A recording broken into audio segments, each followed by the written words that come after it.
Hello दोस्तों, स्वागत है आप सबका फिर से मेरे चैनल स्टडी सिंपली में प्रतीक सर। तो जैसा कि हम लोग डिस्कस करने वाले हैं अब पार्ट 2 क्वेश्चन बैंक का नवंबर 2024 के करंट अफेयर्स, जो कि मेनली रिलेटेड है 10 से 16 नवंबर के करंट अफेयर से रिलेटेड है, जिसमें साथ में हम लोग स्ट्रेटेजी की कवर कर रहे हैं। नीचे मैंने लिंक दिया हुआ है जिसमें मैंने स्टार्टिंग के 51 क्वेश्चन आपसे डिस्कस किए थे। तो आज हम लोग उसी के आगे क्वेश्चन डिस्कस करने वाले हैं। तो चलिए स्टार्ट करते हैं विदाउट डिले। नेक्स्ट क्वेश्चन जो है, popular online movement 4B originated in which country. Question है कि आपकी एक मूवमेंट है 4B मूवमेंट, ये कौन सी कंट्री में शुरू हुई है। तो जैसा कि आपको बताऊं, ये 4B मूवमेंट न्यूज में इसलिए क्योंकि डोनाल्ड ट्रंप प्रेसिडेंट बनने के बाद 4B मूवमेंट बहुत वहां पे प्रोमिनेंट ऑनलाइन मूवमेंट हो गई है। ये जो मूवमेंट शुरू हुई थी, ये मूवमेंट शुरू हुई थी साउथ कोरिया में। साउथ कोरिया में 4B जो होते हैं वो 4 कोरियन वर्ड्स होते हैं, जिसकी वजह से मूवमेंट शुरू हुई है, जो कि बेसिकली फीमेल एम्पावरमेंट से रिलेटेड है। तो आपको ये याद रखना, 4B मूवमेंट जो है ये साउथ कोरिया में स्टार्ट हुई थी। और अगर आपको इसका डिटेल में जानना है तो नीचे लेक्चर का लिंक दिया है जिसमें मैंने डिटेल में इस न्यूज को और इसके बैकग्राउंड को समझा रखा है। Next is armistice day celebrated in on every year on which day. 15 November, 10 November, 12 November, 11 November.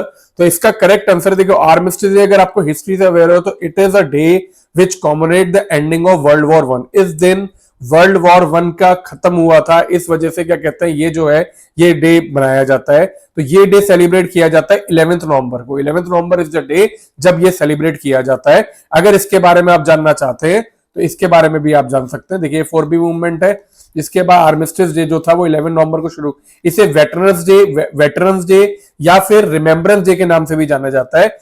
Basically ये न्यूज में इसलिए आया है क्योंकि जो ब्रिटिश के प्राइम मिनिस्टर अब की बार आर्मिस्टिस डे अटेंड करने फ्रांस गए थे। After second world war he is the first prime minister to attend this celebration. तो this is celebrate on the occasion of the end of first world war. The armistice day is also known as remembrance day, commonwealth of nation and as veterans day. It is celebrated on 11 November every year. और एक बहुत famous code भी है history में, 11-11-11, because the agreement was signed on 11th hour of the 11th day of the 11th month. So 11-11-11. So next question, which country brought the concept of gross national happiness to the world? This is the question which is very important. आपको पता होना चाहिए जो gross GNH का जो concept है कौन सी कंट्री लेके आई थी? Bhutan, Nepal, Sweden, Norway. तो इसका करेक्ट आंसर है भूटान। भूटान को याद रखिएगा, Bhutan is the correct answer. Next, which country is going to build mindfulness city? एक कॉन्सेप्ट है माइंडफुलनेस सिटी जो कि कंट्री बिल्ड करने वाली है। It is a smart city type लेकिन with very many lot of features. तो ये जो है रिसेंटली न्यूज में, बिकॉज इस कंट्री ने फंड्स रेज करने के लिए एक इनिशिएटिव शुरू किया है जिसकी वजह से दिस इज ए न्यूज। तो ये जो सिटी है ये चाइना, जापान, भूटान, इंडिया, कौन सा बिल्ड करने वाला है? Bhutan. Bhutan is going to build a mindfulness city which will be like a autonomous region, जिसके साथ खुद अपनी खुद की लॉज होंगे, खुद की गवर्नमेंट होगी। ये जो भूटान के किंग है उनके डिसाइड करने के बाद ये इनिशिएटिव लिया गया है। Recently, MHA approved first ever formation of battalion in CRPF, Constable, CISF, CBI. MHA ने मिनिस्ट्री ऑफ होम अफेयर्स ने अभी अभी एक अनाउंसमेंट की है जिसमें सबसे पहली वुमेन बटालियन जो है वो बनने वाली है। वो बनेगी constable, CISF, CBI, CRPF। Correct answer है CISF, central industrial security force. यहाँ पे MHA ने ये इस पे टोटल अभी इस टाइम पे 2 लाख पोस्ट सैंक्शन है। तो यहां पे MHA ने एक बटालियन बनाने का अनाउंस किया है जिसमें CISF खाली वुमेन होंगी। CISF आज की डेट में अगर आपको पता हो तो एयरपोर्ट, मेट्रो, जितने भी गवर्नमेंट की इंपॉर्टेंट इंस्टीट्यूशन होते हैं जहां पे मनीमेंट होता है या फिर ये सारी जितनी भी चीजें होती है, न्यूक्लियर पावर रिएक्टर, यहाँ की सिक्योरिटी जो है CISF के साथ पास होती है। तो CISF जो है इट इज द जहां पे पहली वुमेन बटालियन जो है वो कॉन्स्टिट्यूट की जाएगी। Next is which central arm police forces है डेडिकेटेड फायर विंग। देखिए सेंट्रल आर्म पुलिस फोर्सेज जो है उसमें बहुत सारे आते हैं, CAFF आता है, CISF आता है, CIM। एक विंग ऐसा है जिसके पास अलग से एक फायर विंग है। फायर विंग मतलब उनके फायर विंग में अलग से रिक्रूटमेंट भी होती है। तो दिस इज CISF। CISF ऐसा सेंट्रल आर्म पुलिस फोर्सेज है जिसमें फायर विंग अलग से है। ये सारी चीजें अगर आपको पढ़नी है तो ये यहाँ पे आप देख सकते हैं, वीडियो में समझा भी रखी है मैंने, नीचे लिंक दिया हुआ है जैसे मैंने आपको बताया। First all women CISF Civil Reserve Battalion. The Ministry of Home Affairs approved establishment of first ever all women CISF battalion. Women unit will be called Reserve Battalion with total strength of 1025 की strength होगी. अगर इसके बाद आप CISF के बारे में जानना चाहिए तो ब्रीफ में दे रखा है. तो देखो सीआईएसएफ सेंट्रल आर्म फोर्स के अंदर आता है, that comes under ministry of home affair. It was set up under an Act of Parliament of India on 15 मार्च 1969. 1969 में सीआईएसएफ को सेटअप किया गया था विद स्ट्रेंथ ऑफ 2800. आज की डेट में स्ट्रेंथ जो है वो 2 लाख है. इसका हेडक्वार्टर जो है वो दिल्ली में है और इसमें अलग से फायर विंग भी है. इसके बाद स्ट्रक्चर ऑर्गेनाइजेशन, ये सारी चीजें आप इसमें पढ़ सकते हैं और प्रिपेयर कर सकते हैं. तो क्वेश्चन देखते हैं हम नेक्स्ट. क्वेश्चन 58 से consider the statement about CISF. पहला, it comes under ministry of home affairs. It is headquartered in Mumbai. It is headed by IAS rank officer. Present strength of CISF is sanction up to 2 lakh. तो कह रहे consider the correct statement. आपको correct statement consider करनी है. तो देखो अब एक एक करके देखते हैं. पहली वाली सही है. It comes under ministry of home affair. It headquarter in Mumbai. No, it is not correct. इसका हेडक्वार्टर जो है वो आपका दिल्ली में होता है. It is headed by IAS rank officer. CISF को जो हेड करता है वो अभी आईपीएस रैंक ऑफिसर करता है, नॉट आईएएस रैंक ऑफिसर. अभी इस टाइम पे राजेंद्र सिंह भट्टी इसके हेड है. Present strength of CISF sanction up to be 2 lakh. तो ये सही है. तो आपका एक तरह से फर्स्ट और फोर्थ ये ऑप्शन सही है. तो 58 का आंसर हुआ C. This is your correct answer. Next, who is present age of CISF? Answer is Rajwinder Singh Bhatti. ये इसका करेक्ट आंसर है. Next, move to 60. Under recent rules passed for Water Act, educating officer is of the rank of. अभी water act जो हुआ था, amendment जो हुई है, उससे रिलेटेड रूल्स पास हुए हैं जिसमें यह कहा गया है कि किसी भी को कंप्लेंट करनी हो तो वो एजुकेटिंग ऑफिसर को कर सकता है. लेकिन जो एजुकेटिंग ऑफिसर है जो भी वाटर प्रिवेंशन एक्ट को फॉलो नहीं करता और जो भी उसमें क्या कहते हैं पेनल्टी होती है, तो वो कौन डिसाइड करेगा? That will be educating officer. लेकिन ये जो रैंक है वो क्या मिनिमम रैंक जो है वो डिस्ट्रिक्ट कोर्ट जज, हाई कोर्ट जज, ज्वाइंट सेक्रेटरी, डिप्टी सेक्रेटरी. तो इसका करेक्ट आंसर है joint secretary. Officer educating officer जो है that should be of the rank of joint secretary, not below that. Next is identify the correct statement related to water prevention and control of pollution amendment act. Amended act decriminalised all offences. Amended bill authorise state government to exam some industries. Amended law authorized central government to exempt specific countries or industrial plant. Amended that initially apply to only the union territory. तो देखिए अच्छा मेरे को correct statement बतानी है. तो अगर आपको ये पता हो कि वाटर प्रिवेंशन एक्ट में क्या क्या अमेंडमेंट हुए तो पहले amended act decriminalised all offences. It is wrong. Amended act ने डिक्रिमिनलाइज किए minor offences. Next, amended bill authorise state government to exempt some industry. No, amended bill authorise central government को ये पावर दी गई कि वो कुछ इंडस्ट्रीज जिन्हें वो जरूरी लगता है उसको इस एक्ट से एग्जाम कर सकती है. तो option C will be correct. Rest all options are wrong. Next is 62. Which committee has submitted report related to entrance examination reforms in India. आपको पता होगा रिसेंटली नीट का पेपर लीक हुआ था, उसके बाद गवर्नमेंट ने कमेटी सबमिट की थी, कमेटी कॉन्स्टिट्यूट की थी टू मेक सजेशन कि क्या रिफॉर्म्स जो है जिससे कि पेपर लीक ना हो सके, उसके लिए क्या क्या होना चाहिए. तो उस कमेटी के जो चेयरमैन थे वो इसरो के चेयरमैन राधाकृष्णन कमेटी के नाम से बनाई गई थी. तो इसका करेक्ट आंसर है राधाकृष्णन कमेटी. ओके, 62 का ऑप्शन है B. Next, which state is going to help Pravasi Bharatiya दिवस 2025. रिसेंटली प्रवासी भारतीय दिवस, प्रवासी क्या होते हैं? जो इंडियंस बाहर रहते हैं. तो हर 2 साल में एक बार सेंट्रल गवर्नमेंट जितने भी इंडियंस होते हैं उन्हें फैसिलिटेट करने के लिए प्रवासी भारतीय दिवस ऑर्गेनाइज करती है. अब की बार वो प्रवासी भारतीय दिवस जो है वो आपका उड़ीसा में होने जा रहा है. महाराष्ट्र, तमिलनाडु, नागालैंड में नहीं, उड़ीसा में होने जा रहा है 2025 का प्रवासी भारतीय दिवस. और वो कब होगा? वो डेट भी बहुत इंपॉर्टेंट है, आपको पता होनी चाहिए कि डेट कौन सी है. उस दिन का एक बहुत खासियत है. ये जो दिन है ये ऐसे ही नहीं कि एक दिन चुन लिया गया और उसको वो सेलिब्रेट किया जाता है. इस दिन को उस दिन चूज किया गया है जिस दिन महात्मा गांधी साउथ अफ्रीका से लॉ की पढ़ाई करके अपना वापस इंडिया आए थे. तो this day is celebrated when Mahatma Gandhi return back to India. तो देखिए ये है यहाँ पे the day commemorate the return of Mahatma Gandhi from South Africa to Mumbai on 9 January 1950. तो 9 जनवरी जो है वो मेनली प्रवासी भारतीय दिवस की तरह चूज किया जाता है. इट वॉज इन 9 जनवरी की महात्मा गांधी अपनी पढ़ाई खत्म करके यहां साउथ अफ्रीका से मुंबई आए थे. तो दिस इज द डे, तो प्रवासी भारतीय दिवस 9 जनवरी को वो किया जाता है।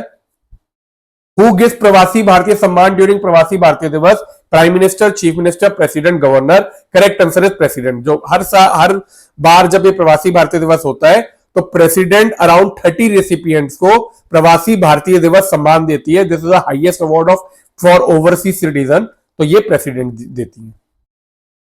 Consider the following statement related to Pravasi Bharatiya Divas. It was started after recommendation of High Level Committee of LM Singhvi. It is held every 2 years. Pravasi Bharatiya Divas सम्मान are limited to overseas Indians only. Pravasi Bharatiya Divas is held every year on 15 January. Choose incorrect statement, हमें incorrect statement choose करना है। Okay, तो देखते हैं। देखो, पहला, it was started after recommendation of high level committee of LM Singhvi. ये बिल्कुल सही है। प्रवासी भारतीय दिवस जब स्टार्ट किया गया था तो इट वाज एक कमेटी बनाई गई थी एलएम सिंघवी की चेयरमैनशिप में, जिसके सजेशन के बाद ये दिवस स्टार्ट किया गया। It is held every 2 years, ये भी सही है। हर 2 साल में होता है ये, पहले हर साल होता था लेकिन अब बाइनली होने लगा है, हर 2 साल में एक बार। प्रवासी Bharatiya Divas Samman are limited to overseas Indian only. Overseas Indians and the companies that are set up by overseas Indian, या जो मैनेज होती है ओवरसीज इंडियन के थ्रू, तो this is wrong. Pravasi Bharatiya Divas is held every year on 15 January, no 9 January mainly. तो हमारी incorrect statement है 3 और 4, तो आपका करेक्ट आंसर हुआ ऑप्शन सी, क्योंकि हमें इनकरेक्ट स्टेटमेंट चूज करना था। Next, what are the main gases studied under global carbon project initiative? देखिए, ग्लोबल कार्बन प्रोजेक्ट इनिशिएटिव के बारे में आपको पता होना चाहिए क्या होता है। ग्लोबल कार्बन प्रोजेक्ट इनिशिएटिव ने अभी एक रिपोर्ट रिलीज की है। कहां पे रिलीज की है? COP29 में एक रिपोर्ट रिलीज करी। इस रिपोर्ट के हिसाब से जो मेजर पॉइंट है वो क्या थे कि जो इंडिया है डेट, उसकी जो कार्बन डाइऑक्साइड एमिशन है वो 4.6% रेट बढ़ेगी 2024 में। इसके अलावा इन्होंने अलग अलग कंट्रीज के बारे में बता रखा था किस तरह से कार्बन एमिशन जो है वो आपकी किसकी घटेगी, किसकी कब बढ़ेगी। तो basically global carbon project study है क्या? तो ग्लोबल कार्बन प्रोजेक्ट स्टडी क्या है? एक ग्रुप है, एक एनजीओ टाइप या एक ग्रुप है जो कि 2001 में एस्टेब्लिश किया था। इसका मेन ऑब्जेक्टिव क्या है? To understand carbon cycle. ये मेनली जो है ग्लोबल बजट बनाते हैं। ग्लोबल बजट क्या होता है? कितना, किस साल में क्या चीज कम होनी चाहिए, कितनी गैसेस का क्या कंसंट्रेशन होनी चाहिए। तो मेनली 3 ग्रीन हाउस गैसेस की, carbon dioxide, methane and nitrous oxide, in 3 gases की ये वो बनाता है, carbon dioxide, methane and nitrous oxide. तो इन तीनों का ग्लोबल बजट जो है वो ग्लोबल कार्बन प्रोजेक्ट बनाता है। ये कोई स्टैट्यूटरी बॉडी या कोई यूएन बॉडी नहीं है, it is a normal carbon project जो कि इन सबके पार्टनरशिप के साथ स्टार्ट हुआ था। तो लेट अस सी क्या क्वेश्चन है। Global carbon project is organisation under WHO, ministry of India, none of the above, G20 country. Correct answer none of the above, ये किसी के अंदर नहीं आती है। It is a simple independent organisation which take up the study. What is true about global carbon project? Global carbon project was established in 2002. No, 2002 में नहीं establish हुआ था, 2001 में एस्टेब्लिश हुआ था। Next, the current chairman of global carbon project is Rob Jackson. जो आपके current chairman है वो रॉब जैक्सन है। ये बिल्कुल सही है। देखिए, करंट चेयरमैन रॉब जैक्सन है, तो this is correct. It makes budget for emission of 5 million greenhouse gases. No, 3 का बनाता है। It was founded by WHO, ये भी गलत है। नेक्स्ट क्वेश्चन है, what is the India richest state by per capita GDP? Kerala, Tamil Nadu, Uttarakhand, Maharashtra. आपको इसका आंसर याद रखना होगा, इट इज महाराष्ट्र। महाराष्ट्र में अभी इलेक्शन होने वाले हैं and it is the Indian richest state by per capita GDP. Next move करते 71 पे। Which among the following state were not part of state reorganisation bill 1956? देखो, महाराष्ट्र, बहुत सारे स्टेट ऐसे थे जो कि बाद में बने और कुछ स्टेट ऐसे थे जो कि स्टेट रीऑर्गेनाइजेशन बिल 1956 के टाइम पे बने थे। तो इनमें से कौन से ऐसे स्टेट थे जो कि बाद में बने और स्टेट रीऑर्गेनाइजेशन बिल 1956 का पार्ट नहीं थे? महाराष्ट्र, गुजरात, आंध्र प्रदेश, असम।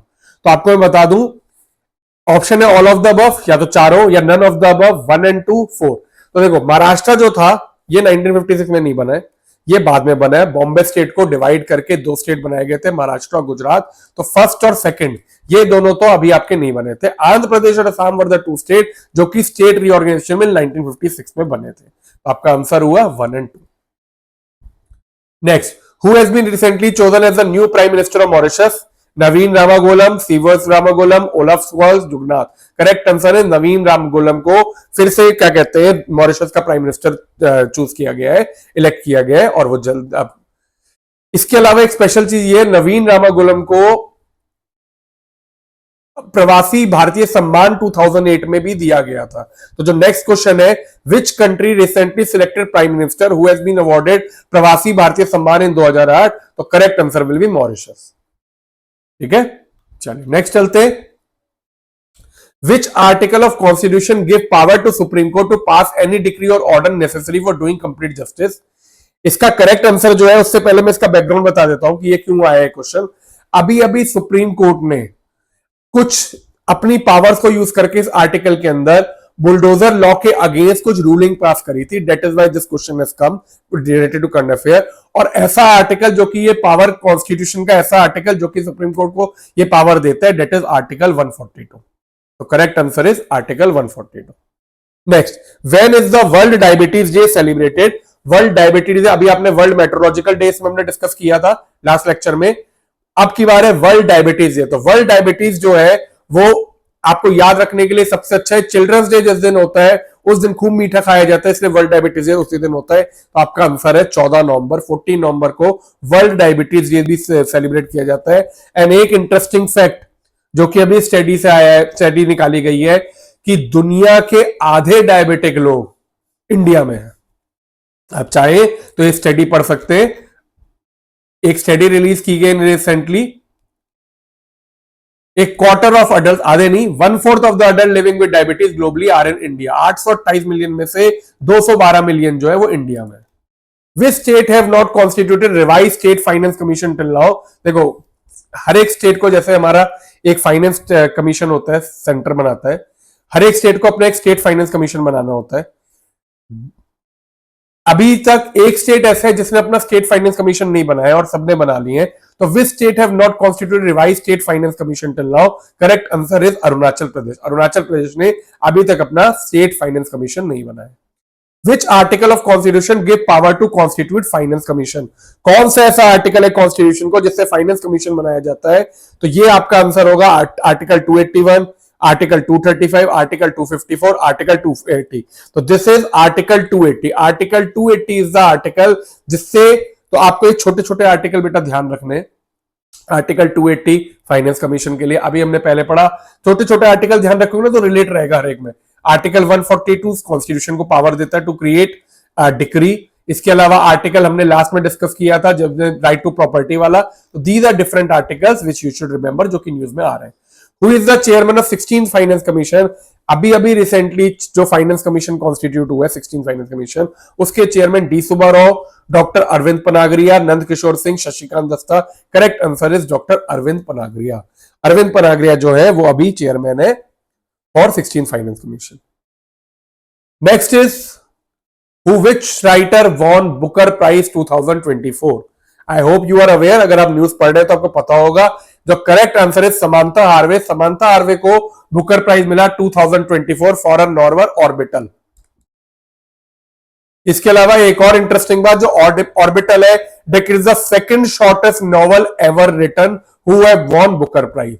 ये सबसे दूसरी शॉर्ट नॉवल है, सबसे कम पेजेस की, जिसको बुकर प्राइज मिला है। तो what is the name of book whose written writer won Booker prize 2024? Correct answer is Orbital. Orbital को ये बुक का नाम है। What is the name of shortest book ever to win Booker prize? जैसे मैं बता रहा था, सबसे शॉर्टेस्ट बुक जिसे बुकर प्राइज मिला है। अगर आप ये चीजें डिटेल में पढ़ना चाहते हो तो मैं आपको एक बार रिवाइज भी करवा देता हूं। देखिए, Booker prize, Orbital by Samantha Harvey won 2024 Booker prize. Orbital is the second shortest book to win the Booker prize.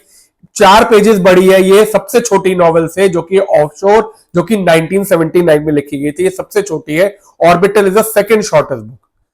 इसके अलावा इस साल जो था 6 लोग सिलेक्ट हुए, 6 नॉमिनी थे, जिसमें से 5 वुमेन थी, 1 मैन था। इसके अलावा जो स्टेट्स आपको पता होने चाहिए बुकर प्राइज के बारे में, समांथा हार्वे की ये 6ठी नॉवेल थी, ये आपको पता होना चाहिए। 6th नॉवेल को बुकर प्राइज मिला। इसके अलावा ये इसकी नॉवेल है, इसके नाम याद रखिए क्योंकि आ सकते हैं, क्योंकि she is the Booker prize winner. Booker prize जो है, it is a literary award, हर साल दिया जाता है। पहले से बुकर प्राइज फॉर फिक्शन कहा जाता था, फिर मैन बुकर प्राइज कहा गया। ये अवार्ड सबसे पहले 1969 में दिए थे, तब से ये अवार्ड दिए जा रहे हैं। अब इस अवार्ड की कंडीशन क्या होती है? देखो, 2 कंडीशन होती है आज की डेट में जो कंडीशन है नॉमिनेशन के लिए। पहली चीज, जो बुक है वो इंग्लिश लैंग्वेज में लिखी होनी चाहिए ओरिजिनल। दूसरी, या तो ये यूके या आयरलैंड में पब्लिश होनी चाहिए। ये दो कंडीशन है तो ही बुकर प्राइज दिया जाता है। इसके अलावा जो आपको फैक्ट रिमेंबर याद करने, ऐसे 3 इंडियन है जिनको अभी तक बुकर प्राइज मिल चुका है, अरुंधति रॉय, किरण देसाई और अरविंद अडिगा सबसे पहले। इसके अलावा 2 ऐसे भी माने जाते हैं इंडियन जिन्हें, जो कि इंडियन सिटीजन नहीं है लेकिन सलमान रुश्दी और वीएस नौपाल, ये 2 ऐसे ऑथर है जिनको बुकर प्राइज जो है वो मिला है, लेकिन वो इंडियन सिटीजन अब नहीं है। इसके अलावा टोटल मैक्सिमम बुकर प्राइज किसी भी राइटर को 2 बार मिला है, 2 बार से ज्यादा नहीं मिला। और कुछ जो 4 ऐसे राइटर है जिनको 2 बार बुकर प्राइज मिला है, जिसके नाम ये दिए हुए। No writer has won Booker prize more than 2 times. तो अब चलते हैं क्वेश्चन देखते हैं। What is the name of shortest book ever to win Booker prize? तो जैसा मैंने डिस्कस किया, सबसे शॉर्टेस्ट बुक जो है वो है ऑफशोर। ऑफशोर जो है सबसे शॉर्टेस्ट बुक है जिसको बुकर प्राइज मिला। Next is who was the first Indian author to win a Booker prize? Arundhati Roy, Kiran Desai, Arvind Adiga, Salman Rushdie. Correct answer is Arundhati Roy. Arundhati Roy जो थी वो पहली राइटर थी जिसको बुकर प्राइज मिला था। उसके बाद किरण देसाई, उसके बाद अरविंद अडिगा। अरुंधति रॉय को गॉड ऑफ स्मॉल थिंग्स के बुक के लिए बुकर प्राइज मिला था। Next, how many Indian citizen है बॉर बुकर प्राइज टिल नाउ? अभी मैंने आपको बताया कि 3 इंडियन सिटीजन है, अनीता देसाई, अरुंधति रॉय और अरविंद अडिगा, जिसको बुकर प्राइज मिला है। तो 3 इंडियंस है born Booker prize till now. This is 83। Next, who among these is Indian origin author to won Booker prize? Indian origin author की मैं बात करूं, Kiran Desai, BN Roy, Arundhati Roy, Salman Rushdie. Salman Rushdie is Indian origin author, लेकिन अब वो इंडियन सिटीजन नहीं है। तो सलमान रुश्दी जो है इंडियन ओरिजिन ऑथर है जिनको बुकर प्राइज मिला है। और कौन सी बुक के लिए मिला है ये आपको पता होना चाहिए, मिडनाइट चिल्ड्रन। सलमान रुश्दी को मिडनाइट चिल्ड्रन के लिए बुकर प्राइज मिला है। इसके अलावा इनकी एक बुक जो है वो बैन भी हुई है इंडिया में, सैटेनिक वर्सेस करके एक बुक है, वो इंडिया में बैन हुई थी। बहुत पुरानी बात है जिसमें ये बैन हो गई थी, बट खैर अभी के लिए आंसर है Arundhati Roy. Consider the statement of Booker prize, they were started 1969। अभी हमने पढ़ा, बिल्कुल सही बात है। Only books publish in UK और आयरलैंड आर एलिजिबल प्राइज, बिल्कुल सही बात है। Books written in original language और इंग्लिश आर ओनली नॉमिनेटेड, बिल्कुल सही है। So far 5 Indian authors have born, no 3 Indian author. तो correct, choose the correct statement 1, 2 and 3, option will B D. Let us move to next. Which banks have been classified as domestically systematic important banks by RBI? RBI की अभी अभी recent report में RBI ने 3 bank ऐसे हैं जिनको DSIB classify किया। DSIB वो बैंक होते हैं जिन्हें कहा जाता है they are too big to fail.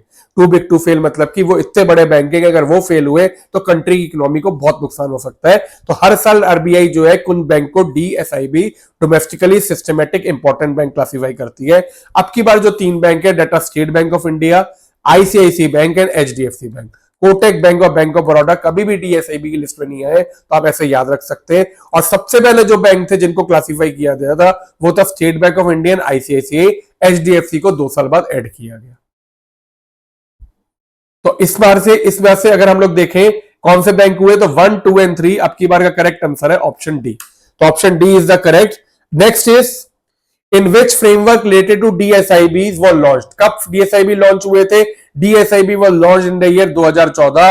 और जो सबसे पहले डीएसआईबी से बैंक आइडेंटिफाई हुए थे that was state Bank of India and ICICI bank. ये 2 बैंक को आरबीआई ने स्टेटस दिया था। Next question, identify the bank that were first identified DSIB by RBI. तो answer is SBI and ICICI Bank. This is correct answer. Next is where is first Bodoland महोत्सव taking place? पहला बोडोलैंड महोत्सव, बोडो आपको पता है असम के ट्राइबल ग्रुप है। पहला बोडोलैंड महोत्सव जो है it is taking place in Assam. Sorry, Assam में तो ट्राइबल ग्रुप है, Assam, new Delhi, Manipur, Nagaland. Correct answer new Delhi. New Delhi में पहला बोडोलैंड महोत्सव हो रहा है। When is the first Bodoland महोत्सव scheduled to take place? कब हो रहा है? 15 and 16 नवंबर को 2 दिन के लिए बोडोलैंड महोत्सव हो रहा है न्यू दिल्ली में। Bodo is the largest tribal group of which state? Nagaland, Manipur, Meghalaya, Assam. Correct answer will B Assam. Bodo जो है is the largest tribal group of Assam.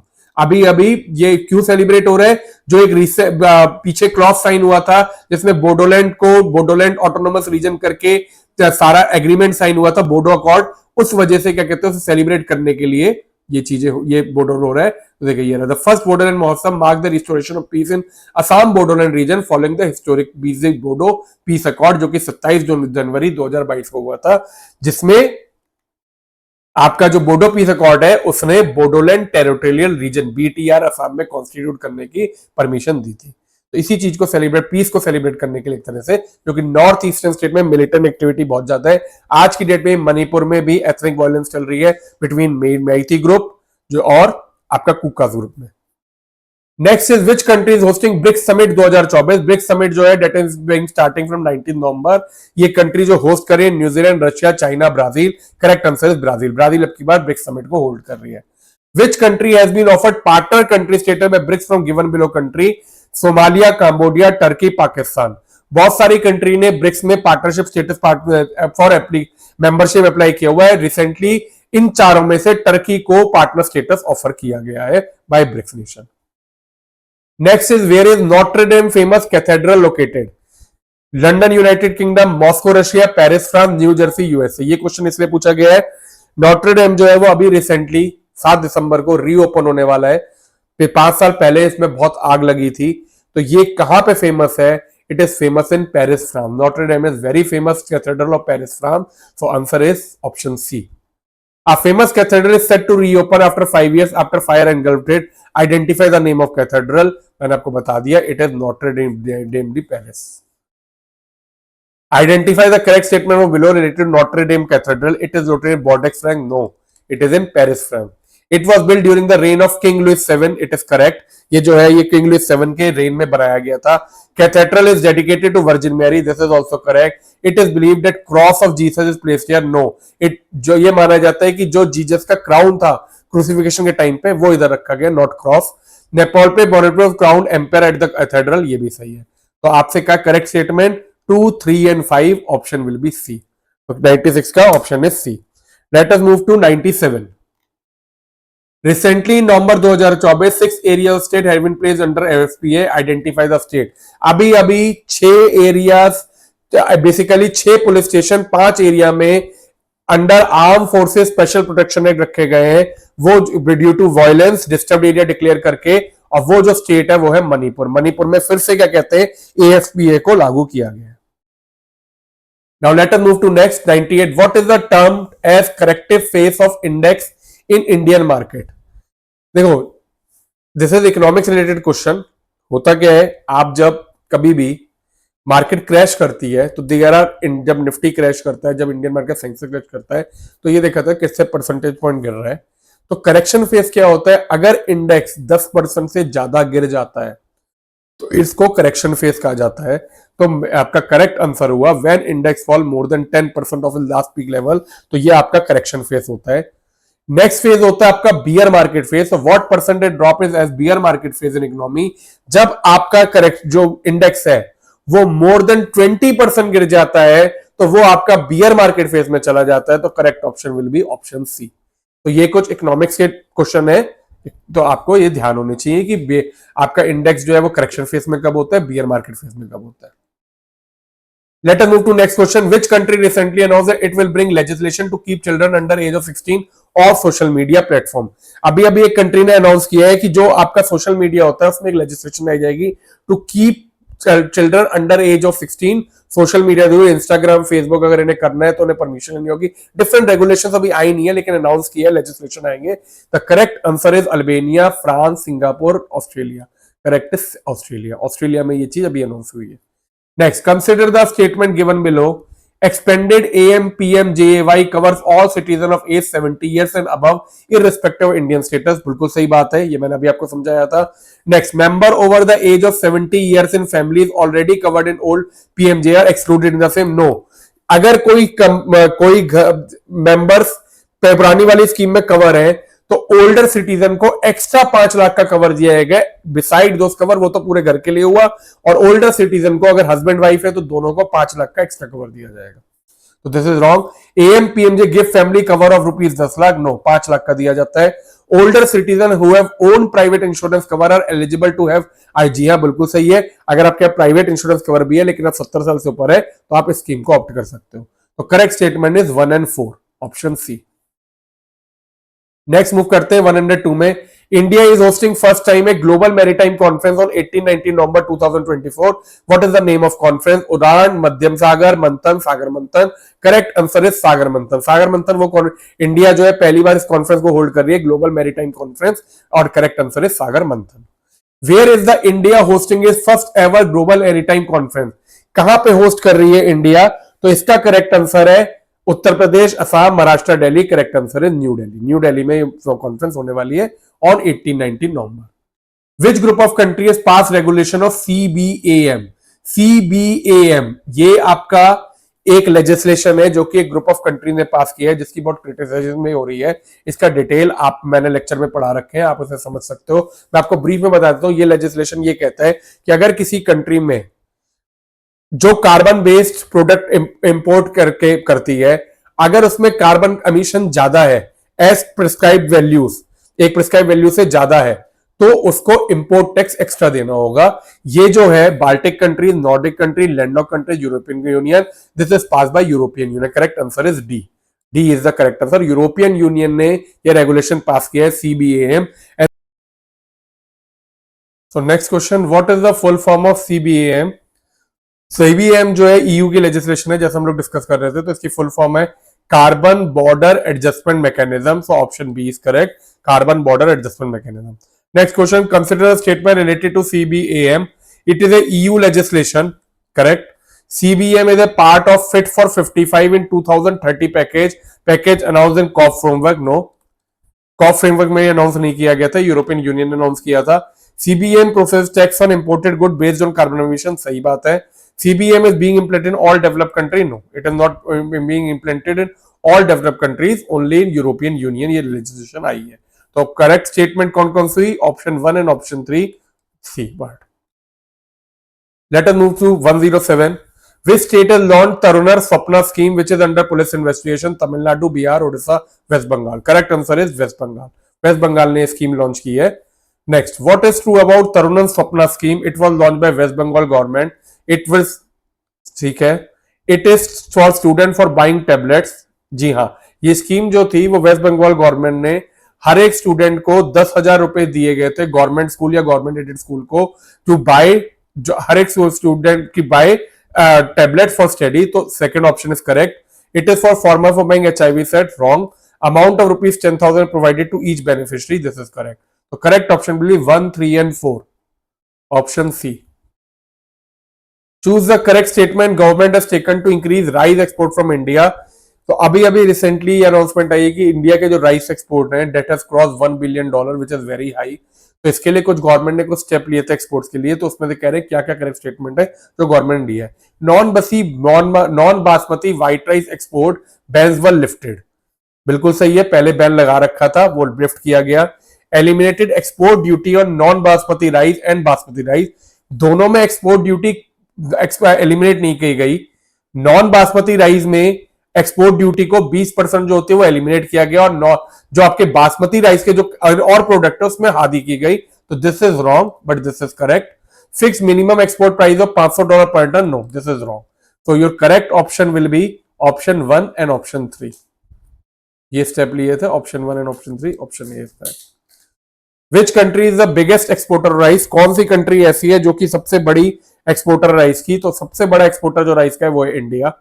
Which country is the largest producer rice? India largest नहीं, सेकंड लार्जेस्ट प्रोड्यूसर है। Largest producer rice का है China. India is recently inaugurated first trilateral power transaction. Which two countries are involve except India? तो India ने एक trilateral power transaction सबसे शुरू किया है जिसमें पावर एक्सपोर्ट की जाएगी एक कंट्री से दूसरे कंट्री में। तो अभी अभी रिसेंटली ये जो एग्रीमेंट है that is between Nepal and Bangladesh, जिसमें नेपाल से बांग्लादेश को पावर एक्सपोर्ट की जा रही है through India. So correct option is C, this is the first trilateral power transaction project. तो correct answer is 3, C. Next is Jeevan Pramaan योजना इज रिलेटेड। जीवन प्रमाण योजना है वो बेसिकली क्या योजना है? आपको हर साल जो पेंशनर होते हैं उनको अपना लाइफ प्रूफ देना होता है। तो उसके लिए डिजिटल जो योजना है उसका नाम है जीवन प्रमाण योजना। तो it is related to senior citizen, pensioner, below poverty line, health worker, pension is the correct answer. What is true about Jeevan Pramaan योजना? ये कह रहे हैं क्या क्या चीजें ट्रू है for Jeevan Pramaan Yojana. It was launch in 2014, correct. Yojana issues digital life certificate so that pensioner need not appear physically before authority, correct. Face authentication is also added option in this Yojana, correct है। ऑप्शन है, जरूरी नहीं है, but हाँ जिसे face authentication करवाना है वो करवा सकता है। योजना इज फॉर पेंशनर, ये भी सही है। तो all options are correct, so this will be option D. Which player recently took 10 wickets in Ranji Trophy to create history and become only third player? तो recently एक ऐसे प्लेयर है जो कि रणजी ट्रॉफी खेलते हुए उन्होंने 10 विकेट ली है और he is the third Ranji player to do this. Tilak Varma, Udham Singh, Anshul Kamboj, Devashish Mohanty. Correct answer is Anshul Kamboj. Anshul Kamboj जो कि हरियाणा की तरफ से खेल रहे हैं, उन्होंने रणजी ट्रॉफी में हिस्ट्री क्रिएट की है by becoming the third player to claim all the 10 wickets. Let us move to next. In which state Tata Steel Indian Chess Tournament is being held? So अब की बार Tata Steel India Chess Tournament जो है that is being held in Kolkata, which is in West Bengal. Who recently held Tata Steel India won recently held Tata India Chess Tournament? अभी अभी जो tournament हुआ है अभी नवंबर में लास्ट वीक में ही, उसे किसने जीता? So correct answer is Magnus Carlsen. World chess championship के जो विजेता है वर्ल्ड नंबर 1 मैग्नस कार्लसन ने ये दोनों प्रतियोगिता रैपिड और ब्लिट्ज दोनों जीत ली है. Next, what is the main difference between rapid and blitz chess tournament? देखो, रैपिड और ब्लिट्ज दोनों चेस की वैरायटी होती है जिसमें मेन टूर्नामेंट डिफरेंस जो होता है वो होता है टाइम डिफरेंस. मतलब कितनी जल्दी आपको मूव करनी है, उन दोनों के बीच में इस गेम में डिफरेंस होता है. एक चेस का वर्जन होता है क्लासिक, एक होता है रैपिड, एक होता है ब्लिट्ज. तो correct answer will be time difference. Magnus Carlsen can be associated with which sport? कौन सी कंट्री से? अभी अभी हम लोग बात कर रहे हैं चेस से. तो option C. Which country Magnus Carlsen belong to? ये कौन सी कंट्री से बिलोंग करते हैं? Correct answer is Norway. Norway से बिलोंग करते हैं. So these were the 120 question जो कि हमने कवर किए for current affairs for the month of November. And mainly इसमें क्वेश्चन वो कवर हुए हैं जो कि आपके 10 से लेके 16 नवंबर के करंट अफेयर्स थे, प्लस उससे रिलेटेड जो स्टैटिक जीके क्वेश्चन है. तो आई होप ये लेक्चर आपके लिए हेल्पफुल है. आप लोगों से रिक्वेस्ट है कि जो मेरे नए आए हैं प्लीज चैनल को सब्सक्राइब करें, लेक्चर को लाइक जरूर करें, शेयर करें और कोई अपने कमेंट जरूर छोड़ें कि आपको लेक्चर कैसा लगा और अगर इसमें कोई इंप्रूवमेंट चाहिए तो वो प्लीज कमेंट में जरूर लिखें. मिलते हैं अगले लेक्चर में एक नए टॉपिक के साथ, नए क्वेश्चन के साथ. तब तक के लिए प्लीज ध्यान रखिए, अच्छे से प्रिपेयर करिए. All the best.